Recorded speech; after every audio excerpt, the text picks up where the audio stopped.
Here's a real easy fish dish that takes seconds to prepare. It's healthy and delicious. You're gonna love it.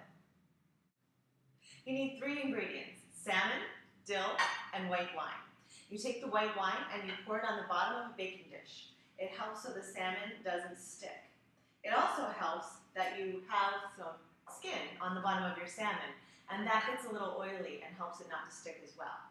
Put the salmon on top of the wine, pour a little more wine on top just for moisture, and make sure that the wine is very, very light. You don't want a very heavy wine because you really don't want to flavor the fish too much. Very light.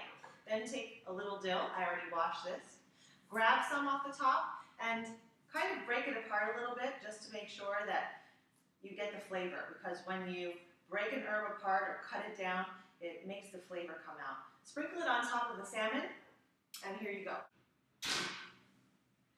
There's a general rule of thumb for cooking fish.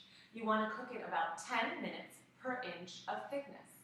That fish was about 1 inch thick, so I'm cooking it at 400 degrees for, you guessed it, 10 minutes.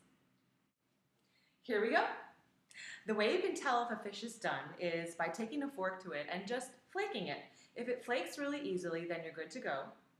Otherwise, you can take a look at it, and if it's opaque, that means not see-through, you know it's finished. This is coho salmon, so it's going to have a lot more fat rise to the top. As you can see, there's that white on the top of this fish. But you know what? Don't worry about it, because fish fat is good for you, so eat it right up. This dish is going to go great with whole grain and a dark green vegetable and maybe some white wine. Bon appetit.